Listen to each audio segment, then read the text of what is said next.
Views expressed on this program are those of the hosts, guests, and callers, and are not necessarily those of this station, its management, or other advertisers. You're listening to Transformation Talk Radio.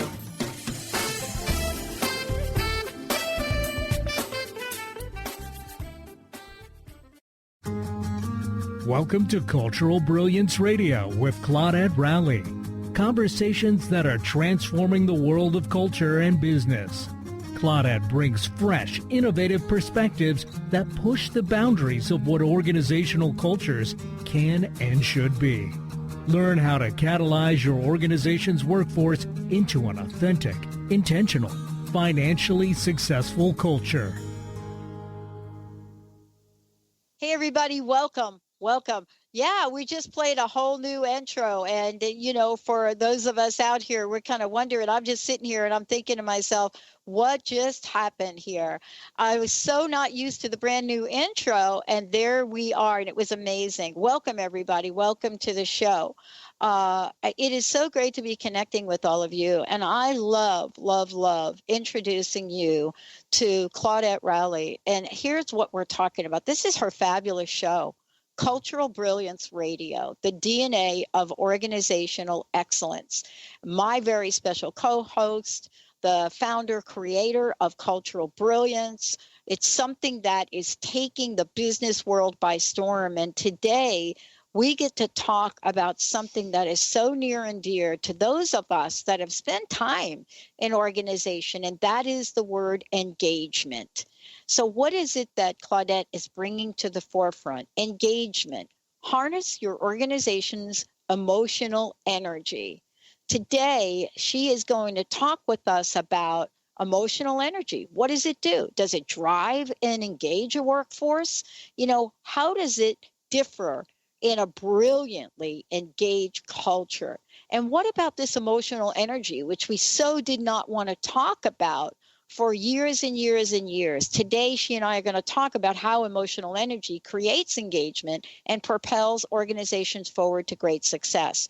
For those of you that may or may not have heard our previous shows, I want to tell you a little bit about Claudette. Somebody that understands organizations not only by studying, researching, but being in them and understanding not just the nuances of what motivates and engages employees, but what happens in time of enormous change. And how do we learn how to step through that with a brand new model? The model that Claudette has developed is the Cultural Brilliance model. When you take authenticity, design, and integration, and you bring them together, and you use a proven process that Claudette has been using for years, then the outcome then becomes something that is exponentially greater than what we're used to in looking at culture and creating the best cultures on the planet. Claudette, it's great to have you here. Great topic. Welcome. And this is a fabulous, fabulous show you've created.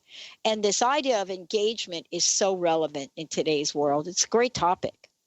Thanks so much, Pat. I'm really glad to be here. It is a great topic, and I'm excited to be able to talk about it today. It's so timely and important. It is. Let's talk about the first part of this, employee engagement and culture. Many people would think, wait a minute, employee engagement, culture, usually we're not really putting those two together, or people are not able to make that connection. They're looking at engagement, they're looking at it in a lot of different ways. But I don't think many folks, many leaders really understand the connection. Can you talk about the engagement and what it's come to mean to you? Absolutely. I want to start with just a basic definition of employee engagement, because I think it is so important. It tells us a lot. So one definition is that employee engagement is the emotional commitment an employee has to an organization and its goals. And so when we talk about emotional commitment, we mean that engaged employees actually care about their work and care about the company that they work for, the organization they work for. And I think that definition tells us a lot, because we're already talking about, when we talk about engagement in this way, we're talking about emotion, we're talking about commitment, and we're talking about caring. And those are three words we don't hear a lot in most organizations. And how it connects to culture is that engagement is really the employee's experience within the culture. And yet we often talk about engagement and culture separately when they're so interconnected. Yeah. Yeah. I mean, we're trying to expect people to get results as if people are supposed to be an organization and be robotic, so to speak. As if folks are supposed to just kind of forget, what it means to work with a group of people, the dynamics of that. What does it mean to build loyalty and commitment again in organizations? And, Claudette, don't you find this really interesting? Because we're still talking about, first of all, integrity. Then we're talking about loyalty again. Then we're talking about commitment again. And yet it really is now a new bar that has been raised because we don't have the same enticements that we used to have for all of those, right? I mean, we don't have this idea of, oh my gosh, work here and, in 30 years, boom, you're going to be good to go.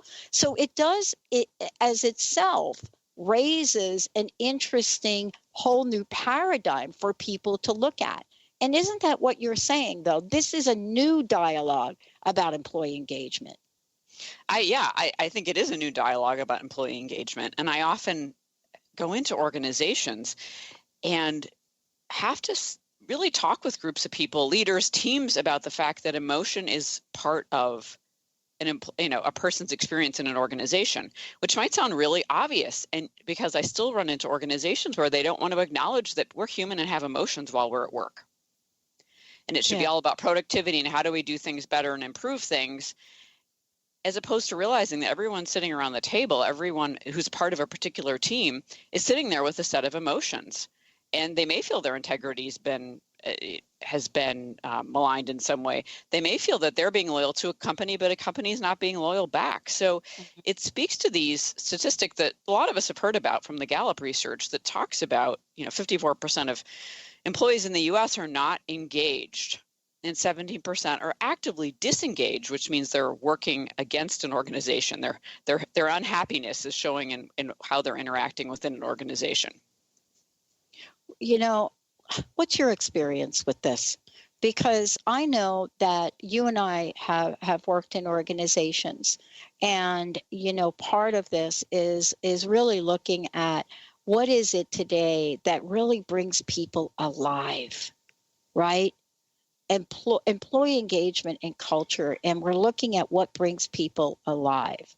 And when we think about that, folks ask the question, well, there are pockets, right, in organizations we can point to, departments maybe that inspire people more than others.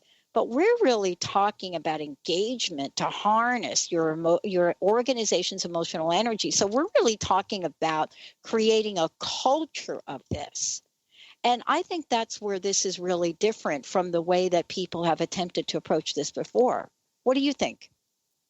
Yeah, I think it does differ in some ways. And when we're talking about emotional engagement in an organization, employee engagement in an organization, we're also talking about an employee's ability to reach more performance goals, to offer more to an organization. And I feel that while we can see that if we search the internet, we search Google for that, we're going to find that connection is in a lot of the literature.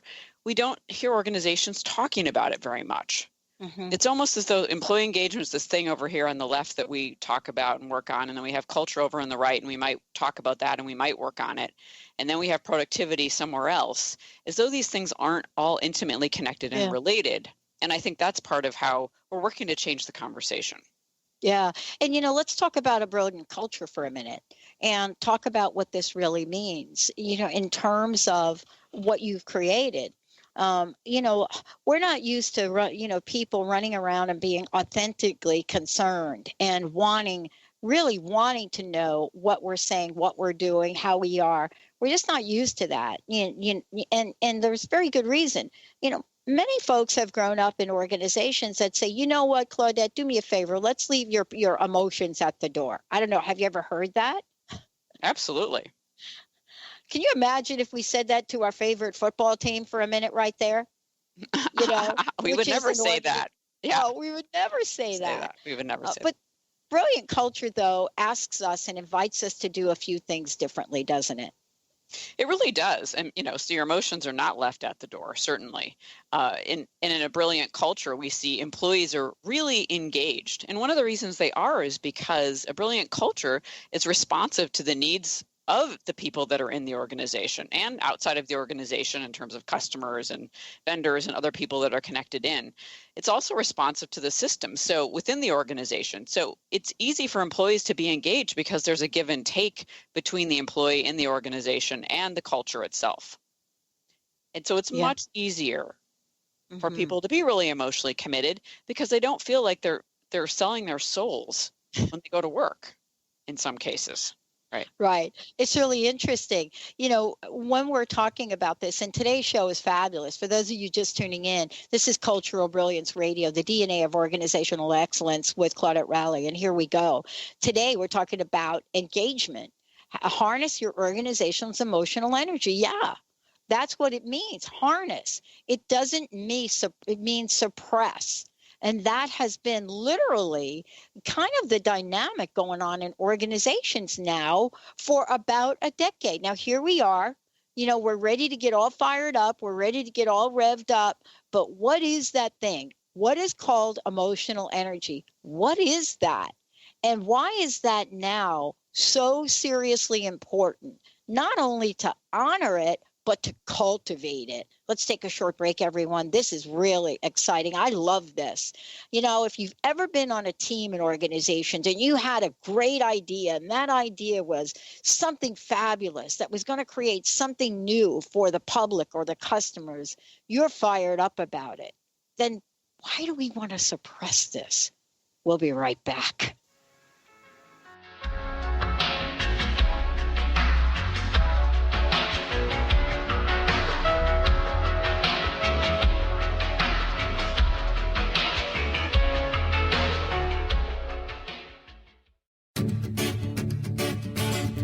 Hi, I'm Tim Darter. And I'm Steve Kramer. Join us on Spirit Fire Radio. Discover how to add the mechanics of meditation to your day.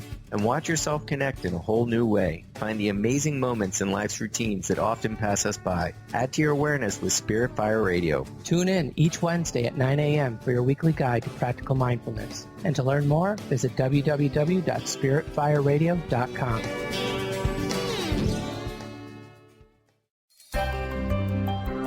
Shine On Radio. Find Your Shine with Kelly is the show that celebrates what makes you, you. Join co-hosts Kelly Wadler and Dr. Pat Basili as they break down how to brilliantly fuel and move your body and love what makes you shine. Kelly is a professional arts and wellness coach dedicated to helping brilliant women find their confidence, energy, self-love, and shine. Tune in to Shine On Radio with Kelly and find your shine on TransformationTalkRadio.com. What is a brilliant culture and how do we create them? Why are they important? Claudette Rowley has created a breakthrough 5-step process to help you design a culture that thrives. Whether you want to increase your business's success or create a more engaged, unified workforce, Claudette can help. We cannot thrive in a toxic environment. Learn how to create change with cultural brilliance and Claudette Rowley. To learn more or to work with Claudette, visit ClaudetteRowley.com.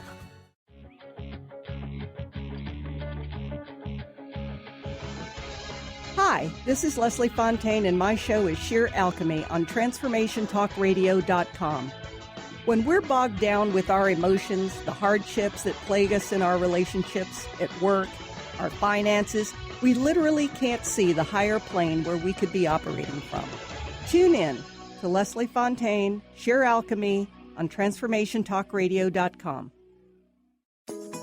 Get ready to experience Truth Talk Radio with host Deb Acker. Tune in to Truth Talk Radio each Wednesday at 3 p.m. Pacific on TransformationTalkRadio.com to illuminate the truth in your daily life as you experience life, love, and abundance from a whole new perspective. This hit show will leave you feeling lighter and bring you into a place of infinite possibilities every day in every way. Visit TruthTalkRadioshow.com for upcoming transformative topics and guests.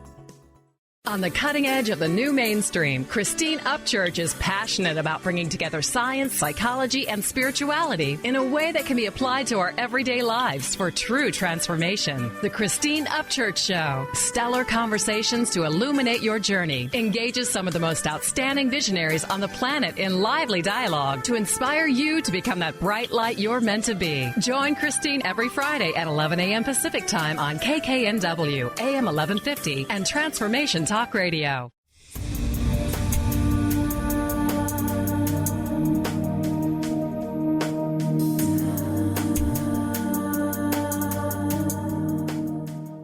Hi, everyone. Welcome back. It's great to have you all tune us in, turn us on, and Cultural Brilliance Radio. I'm so thrilled to have, the creator, the founder, the absolutely fabulous co-host joining me here today, Claudette Rowley, the DNA of Organizational Excellence. And, this is a series, a radio series, blog post series of something new. It really is a new narrative about the way that culture must be talked about today in order to create a place where we are going to be globally competitive in the world.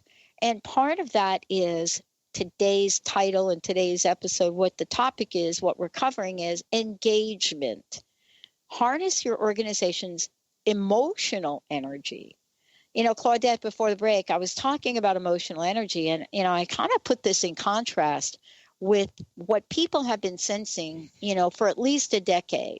Mm-hmm. The fact that emotional energy was really not something that A, leadership wanted to deal with, and B, employees even know how to deal with it. Tell us a little bit about what is emotional energy and how important is it? Yeah, thanks, Pat. Emotional energy is incredibly important. And it's one of those things, as you were saying, we don't talk about in a lot of organizations. We don't hear. I'm in lots of different organizations and have been for years, and I don't hear emotional energy come up. In fact, I'll often hear the opposite: leave your emotions at the door. I once was facilitating a large workshop and had a manager come up to me and say, very seriously, is there any way you can teach my teams to manage conflict without emotion? And I said, no, I can't, because the reason they're having conflict is because they have emotions, because we're human. Absolutely. So the emotional energy is, I'm going to take a definition from a book that I really love called The Emotional Energy Factor by an author named Mira Kirschenbaum. And she talks about emotional energy as having fuel in your tank for doing what you need to do and want to do. And so it's about being able to go the extra mile, having lots to give, and it's about feeling filled up in a particular way. And so she differentiates it from physical energy, that physical energy, because we're human, it gets limited over time. We use it up, but emotional energy is potentially unlimited. So as you learn what works for you, as you learn what makes you feel good, it actually allows you to increase your emotional energy. And then things that we perceive as obstacles, and this is true in organizations, things we perceive as obstacles, things that seem really, really hard, get much, much easier with emotional energy in place. And so emotional energy is a key part of employee engagement. And we see it when people feel valued and appreciated. We see it when an organizational culture is authentic, when people get to really contribute in ways that make them feel good because they get to use their best talents and strengths. I want to talk about, the book that you just referred to for a minute, because, we're looking at the world now, and now we know everything is energy. And, not that we didn't know everything was energy before, but now it's being talked about in ways that has not been talked about before. It used to be that certain circles of people will talk about energy and that everything is energy. And that was a small group of people, a small population. But now we're looking at energy in terms of what our bodies do, what is the energy, but even the synergy, right? What is the synergy that harnessing emotional energy can bring to an organization? I think it's unlimited, as Mira Kirschenbaum says. When there's that kind of synergy in place, we can bring something that's unlimited to organizations. And I think one of the best ways we can help people access their emotional energy is by allowing them to be themselves at work in positive ways, If something comes up that's not working, being open to listen to them, being open to hear their ideas and suggestions, and being willing to act on whatever they've talked about.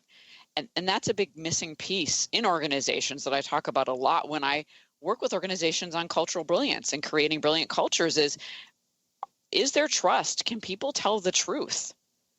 And not just because it's a good thing to do, but because it actually increases productivity, increases innovation, it increases productive decision making. Yeah. And, I know you also talk about this idea, and let's talk about authenticity, cultural brilliance, and, the whole idea of emotional energy, because, you've seen this, and I know you work with organizations who say that they want emotional energy. They want to engage people. And I know that, what Mira talks about too is all of us, every single one of us knows people who seem to be making the world a better place, right? Or Right. seem to make the world work better. These are people that are fired up, right? Absolutely. Yeah. So don't you run into organizations where they say they want to have emotional energy go on, but at the same time, they're like, don't know. We need to talk about that in terms of the culture. Yeah, I do. I do see and hear that. And they say they want, what I often hear is, we want the results of engaged work, but we don't want to provide a culture that supports that engagement. I don't hear those exact words, but that's the inherent message, is we want our people to be more productive. We want them to be more engaged. We want them to communicate better. We want all these things from them. We want the results of all those good things in place, but we're not willing to put the work in to provide a culture that allows them to be engaged. So organizations are working at cross purposes because we don't allow people to express themselves in ways that are safe. People may express themselves, but it may not be safe or feel safe. We don't allow them to be innovative because we don't say it's okay to fail. It's okay to make mistakes because we can learn from those things. So organizations really work at cross purposes a lot of the time. Yeah. Instead, we see environments that are competitive. Either they're overtly competitive or they're covertly competitive. But, they become very political where it's okay to say this but not say that. And so people feel constrained. Yeah. It's interesting what you're talking about because, we and you and I, we were talking about this before about teams, right? Right. How is it that in our sports, pretty much, that we're looking at, and we see teams that are highly competitive, and even on individuals on teams are highly competitive, but somehow they know how to harness that emotional energy, right? And, I'm not sure where the disconnect is for organizations. Are we trying to get over the word emotion and the bad press it has gotten for decades and decades and decades? Yeah, absolutely. It's interesting, the contrast, as you said, to certain teams like sports teams, and where emotion's a huge component of that kind of a team's success, right? A football team, a baseball team. They actually have coaches to help them be in the right mindset, which is about emotion, right? Golfers, a lot about mindset and handling emotion and managing emotion. So we see in sports, which is often a very masculine place, that the feminine of energy is allowed to exist. And actually people get coached on how to use it to their advantage. And we don't see in organizations most of the time, people getting coached on how to use emotions to increase their emotional energy and their results at work. Yeah. And as a result of that, we get some disconnect about it. We get the idea that, wait a minute, connection, relationship. Oh, wait, are we going to say the word trust? Because remember earlier we were talking about integrity, and I know you're going to do a show about that, but we were talking about integrity, and there are elements that are part of integrity, right? And some of those elements, almost everything across the board that has to do with that, the word trust, the idea of trust, the exchange, something that is going to exchange between you and me, right, is so important in the relationship we build. And so where does that idea and social capital fit in to how we can literally harness this? Well, I view it fits in because we are wired for connection as human beings. And so for most of us, and we have a range of how connected we want to be at what points in time with what kinds of people. So that's very individual. But generally speaking, for the majority of us, we want to have connection and relationship, and certainly trust, as you were saying, and integrity at work and in most of the rest of our lives as well, which creates social capital. And often we see organizations, I'll work with organizations that are virtual in many ways. They have, a team in India and a team in California, and they have a team in New York, which is fine, except they don't invest a lot of time and energy in allowing these people to develop relationships with each other. And this in even simple ways, like, okay, let's get these teams together once a quarter. Let's encourage people to spend 15 minutes on the phone just chatting so they actually get to know each other. And they learn if they have families or kids and what they do for hobbies, so they can actually build relationships with each other.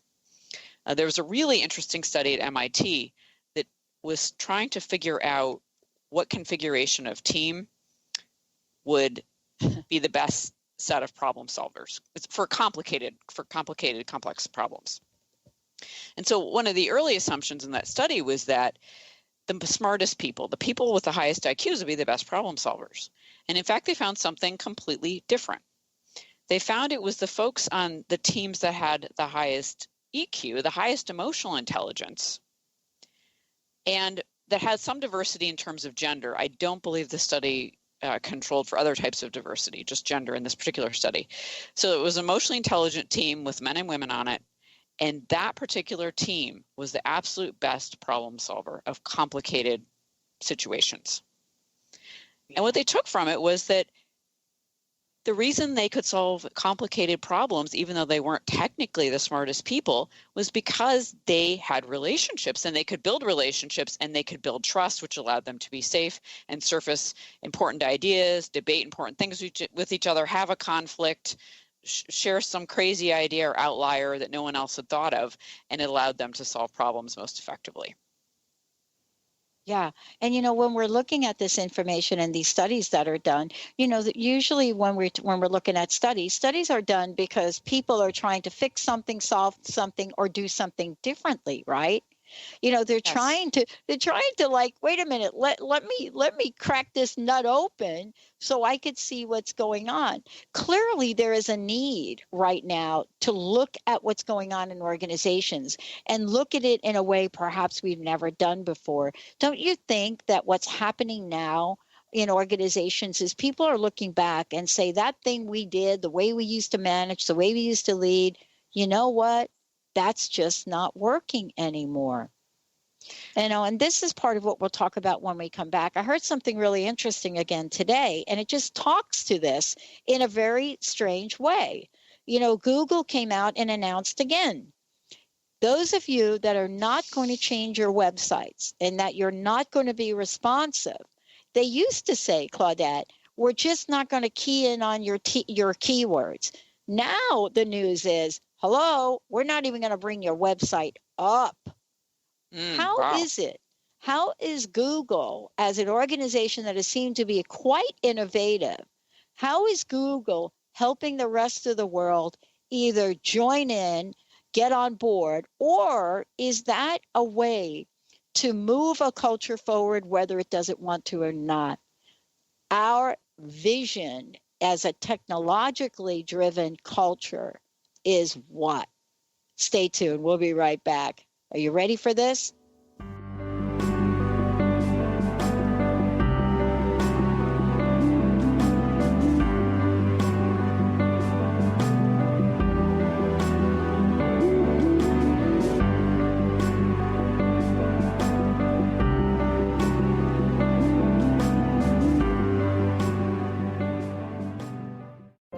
Awaken to your radiant, authentic self. For over 15 years, Soul Purpose Advocate Nancy Monson has been focused on leading change in the lives of those looking to live their true purpose. She is devoted to supporting people in living a soul-directed life every day. Let Nancy help you overcome fear, worry, and doubt. Visit everydayspirituality.com to learn how Nancy can be your soul purpose advocate. What is a brilliant culture, and how do we create them? Why are they important? Claudette Rowley has created a breakthrough 5-step process to help you design a culture that thrives. Whether you want to increase your business's success or create a more engaged, unified workforce, Claudette can help. We cannot thrive in a toxic environment. Learn how to create change with cultural brilliance and Claudette Rowley.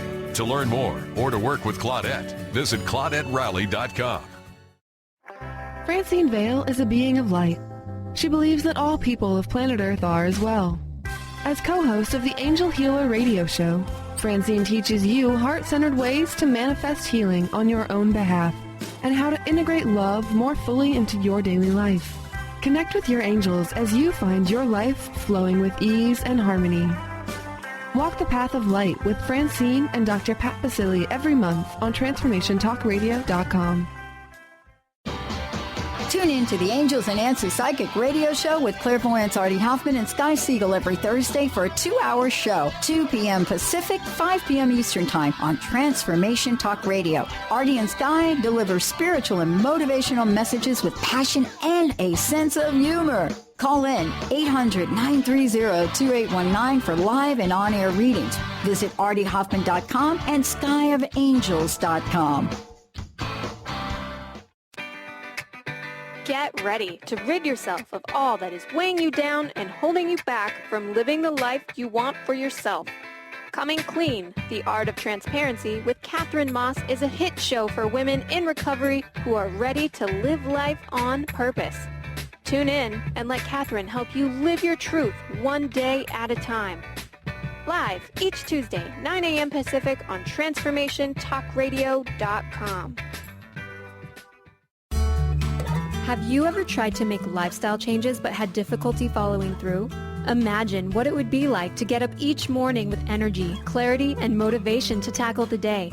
If you want to get past limiting barriers that are preventing you from living your best life, join holistic health and wellness coach T. Carey Mitchell each month on the Dr. Pat Show, or visit lifestyle120.com today and start to receive the personal attention you deserve.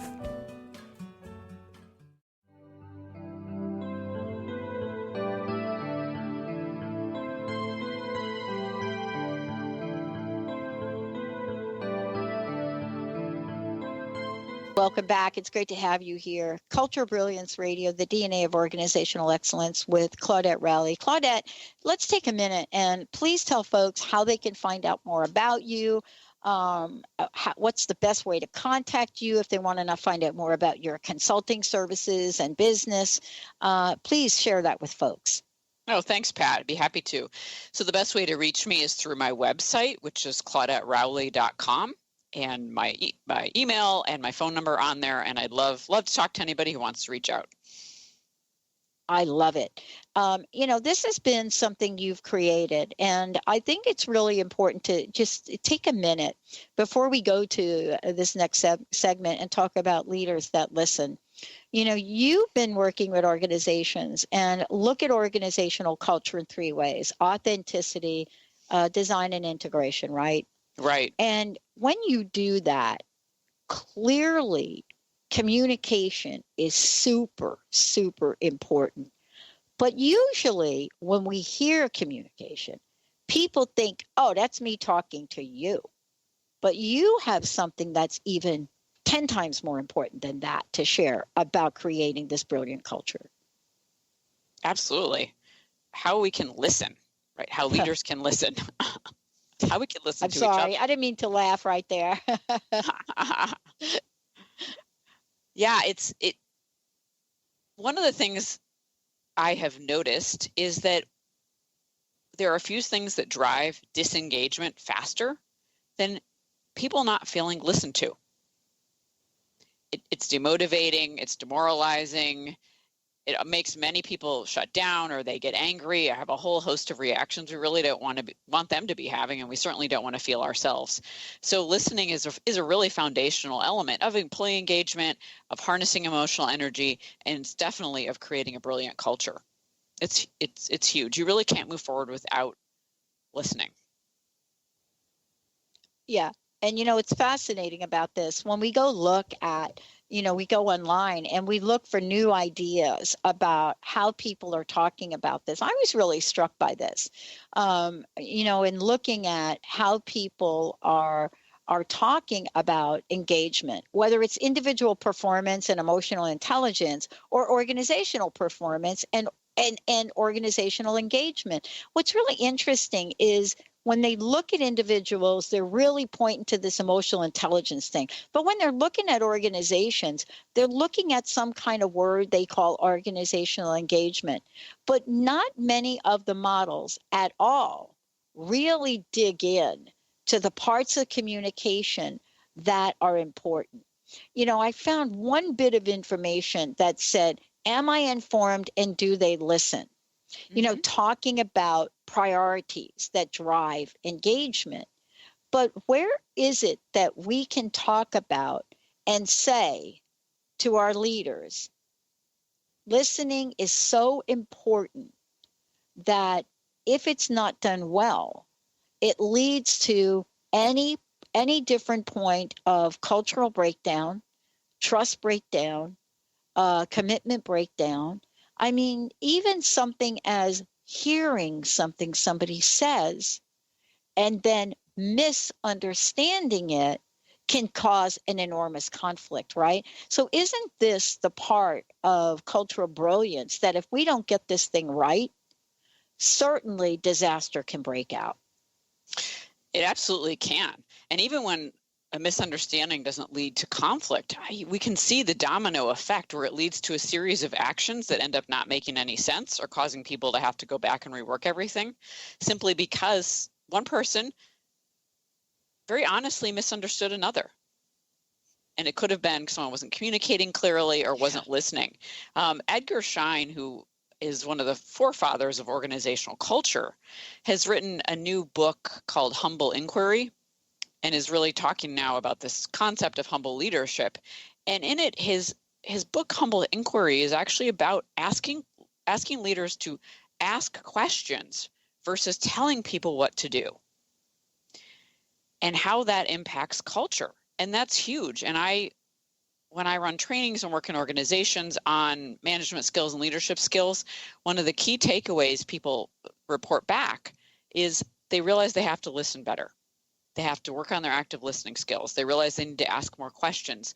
There's still this prevalent in certain organizations, and many organizations, this prevalent, really outdated concept that when you're managing and leading, you tell people what to do. Yeah. Or it goes too far and it becomes really all consensus based. And we know 100% consensus means very little gets done. And so there needs to be a happy medium in the middle somewhere. And I like where Edgar Schein is taking this, ask questions, get it, leaders should be getting input from their direct reports, from other people when they're making important decisions and looking at their next step, because a leader in this day and age can't have all the information he or she needs because information is flowing so quickly, so rapidly, and changes are happening so rapidly that they actually need to talk to other people who know more about a particular piece of information than they do. Yeah, I mean, you think about this now, and I love that you brought up Edgar Schein, right? I mean, here we are talking about somebody that has had his foot in this culture dialogue for longer than I can even remember, right? Right. And yet he's still at it, right? We're still looking at why are we still talking at culture today as if we haven't learned anything? But the thing I think that's really fascinating about what you're talking about today is that it's not that the work that people have done previously on culture don't matter, but it's similar, Claudette, to the work that people did on leadership theory when organizations were stable, right? Right. When you have somebody in a job that could work their way up. Now, this is a whole new ball game. And doesn't it really require a whole new set of tuning in listening skills? It really does. It does require a whole new set of tuning in and listening skills. And I think one of the ironies is at a time when things are moving more quickly than ever and changing more quickly than ever, we are actually being asked and really are required to slow down enough to listen even more carefully. So there's a juxtaposition there, but it is a big part of creating a brilliant culture. And listening, as we know, it builds connection, it builds relationship, it builds trust.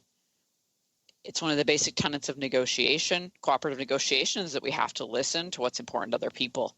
So at a time we're moving rapidly, we actually have to slow down. Yeah. I mean, part of this, though, is we literally can become clueless. You know, we can become clueless. We can get to a place where we cannot see things. We can't see it. We're sitting there in front of it. We can't see it. Then they call you and you come in. And so what you see is what they don't see. Yeah.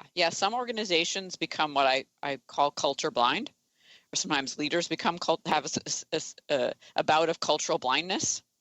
And it's almost like the old parable of the emperor not having any clothes, where they become so much a part of the culture, which in some ways is good, but in some ways leads to their inability to step outside of it and look at how it's operating, positively and not so well. And so one of the things, I can help organizations do is really be able to look at the culture in an honest, authentic way. What's going well? What's working well? What do we want to shift or change here to better meet the needs of the organization and the people inside of it? And it really behooves leaders to do the same thing. And even if they're going to see things they really don't want to see, to be honest about it and listen to what people are telling them.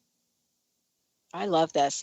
We're going to take a short break, everyone. When we come back, we're going to talk about how do we listen beyond differences. But wait a minute. What does that mean in brilliant engagement?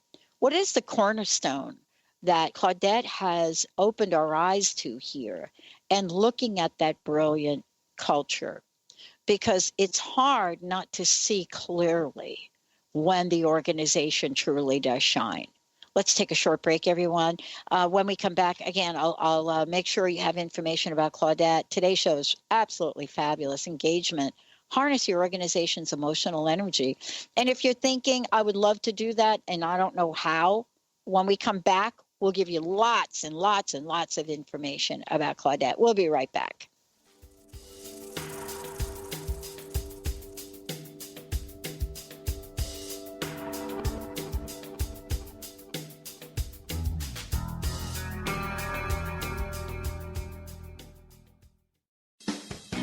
Wow. Hey, everyone. Welcome. Welcome to the Dr. Pat Show. This is Talk Radio to Thrive By.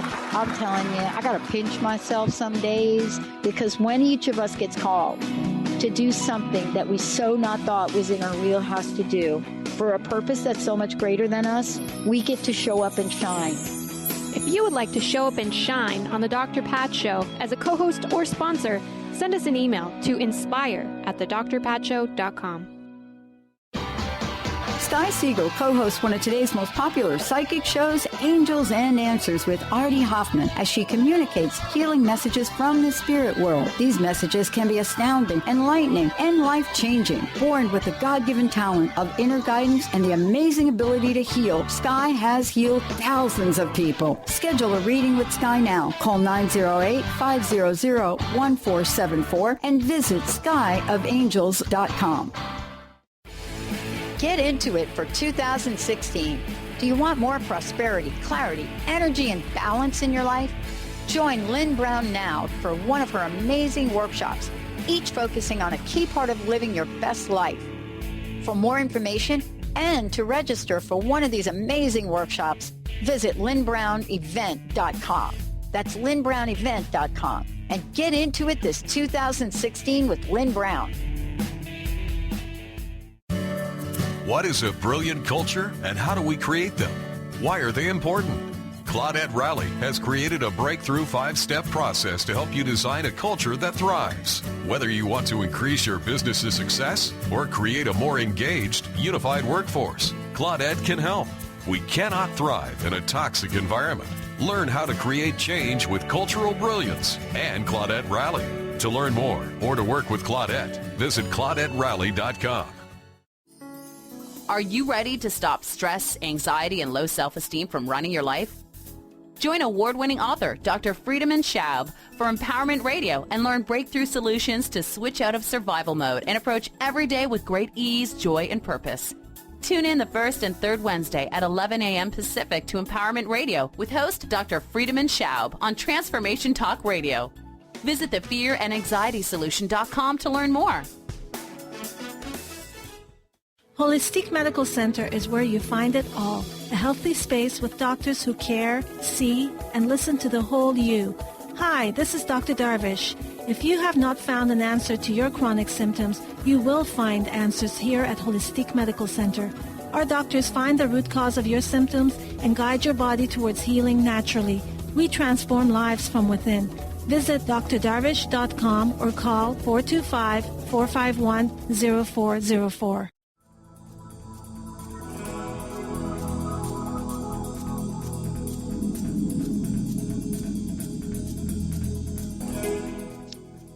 Hey everyone, welcome back. It's so great to have all of you tune us in and turn us on. It's great. Cultural Brilliance Radio, Claudette Rowley here. This is her show. It's fabulous. The DNA of Organizational Excellence. I get to share this with her. I'm Dr. Pat. Engagement, today's topic. Harness your organization's emotional energy. And boy, what we've done so far is we've talked about employee engagement and culture. We've talked about emotional energy. We've talked about leaders that could listen. And, you know, Claudette, now we're talking about this idea of brilliant engagement, what it is and how it affects everybody across the board. It doesn't matter what age group you're in, what gender, what culture. We're now talking about brilliant engagement. Let's talk about that. How do you define this and how is it different? So thanks, Pat. Brilliant engagement is occurring when an organization is responsive to the needs of its people. We see people are emotionally committed to the work that they're doing. They're really passionate about it. They come alive most of the time. Everyone has bad days. When a culture is brilliantly engaged, we also see that people feel like what they're giving to the organization, they're receiving back beyond a paycheck. So there's some emotional balance that they feel. I'm giving something, I'm receiving something back. I feel like I'm contributing. I make a difference. I know I'm valued and appreciated. I feel like people see what my talents and skills and strengths are, and they ask me to contribute those to the organization. So when people have that level of brilliant engagement, they're also really creative. They tend to be innovative, and they're willing to share the best of themselves with an organization. And I think a key point in this is none of this can exist if people aren't allowed to make mistakes and fail. But we cannot be innovative. We can't invent things unless it's okay to make a mistake and fail at something as long as you learn from it and move on. So in a brilliantly engaged organization, it's largely a learning culture. Yeah. Yeah. And, you know, how do we deal with this in cultures that have been around for a while, right? You know, cultures that I was just thinking about this the other day. I have a friend that works at Procter & Gamble, and we were talking about the company and how massive it is. It's just gigantic. And, you know, she was talking about what her journey's been like, what her career has been like. And yet at the same time, you know, she says, I represent a teeny weeny part of this big organization. She says, I represent this little teeny part that most people don't even know Procter & Gamble has. And she said something interesting to me the other day, which I wanted to ask you about. She said, I feel lost in the scheme of things as a human being. She said, I feel lost. And she was asking me about, you know, what did I think? And I said, it's funny, we're talking about this today. You know, how did I feel about bringing people back to the forefront today? You know, are we ready to really honor people in organizations? So I wanted to ask you about that because you're talking about engagement, but you're talking about brilliant engagement. And, you know, what is it about the work that you do that helps people not only be responsive, but allows people to, again, emerge beautifully and brilliantly? What a wonderful question. Yeah. How do people emerge beautifully and brilliantly? When companies start to shift their focus to looking at the culture and how it's because culture drives everything we're doing all day long in certain ways. We have our own thoughts and feelings and make our own decisions, but it's within a container of a particular culture at any one time. So when organizations start to actually see that and understand how that culture is supporting people, how it might not be, one of the ways they can really allow people to emerge brilliantly again is by reconnecting to the idea that the only reason you have a business is because you have people working in it. That if you don't have people, unless you have a completely automated business that doesn't need humans, if you need any people in your organization, without them, you're not going to sell your products, you're not going to provide your services, whatever it is you're doing. So when organizations reconnect to the fact that people matter, those people can start to emerge in a different and brilliant way. Yeah. Here we are, we're talking about energy, we're talking about cultures, we're talking about brilliance. We're talking about cultures that we hear about, we know about. Just mentioned Google today a little bit, but it isn't really about that. It's really keeping up with the changing world. And it's hard for me to imagine that a successful organization, an organization that really is excellent, is going to be able to do that if they continue not to honor people and talent in organizations. I'm really baffled by how fearful we have become of literally honoring people in organizations. I had something interesting, an interesting thing said to me by a friend of mine who works at, I'm not going to mention the company name here, but a high-tech organization. Let me say that. And he's a manager. And he said this to me, and I thought, I got to talk to you about this because it's right here today. He said to me, I listened to that show you did not too long ago. And he said, I listened to the show that you did with that person that's talking about culture. And I said, yeah, what'd you think? He said, I gave it to my boss. And I said, wow, that's great. He said, here's his question. It was a comment. He said, I'm afraid to be emotionally involved or emotionally engaged with my employees. And I said to him, what? He said, yeah. And I said, why is that? He said, it used to be you could work with people and get engaged and they would be with you for a while. He said, I'm just afraid to just share that emotional energy and then have to say goodbye to people. And I know we don't have enough time to talk about all of this, but I really want you to talk about this idea of social capital and emotional energy in these last couple minutes and how important it is to put our fears behind us. What a wonderful question, and how honest he was about something that I'm sure many managers and leaders feel. Yeah. And that social capital, and emotional energy is inherent within social capital, because social capital is about what relationships and connections we have with people. And when you share emotional energy with someone, whether it's at work or personally, he's right, there is an inherent risk in doing that, right? That person will leave the job, that there'll be a layoff, that there'll be a reorganization, they won't be your direct report anymore. And so I think it's a really interesting place for managers and leaders to look about what are the benefits of sharing emotional energy with their employees, and acknowledging the downside and realizing that most of the time sharing that emotional energy is actually going to benefit everybody so much more.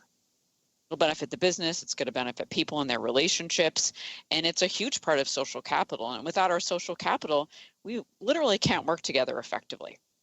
Oh, I know. I mean, we've talked about so much today. What a great show, Claudette. I want to make sure, again, we mention your website and how people can get a hold of you. And then I'd love to hear your closing thoughts.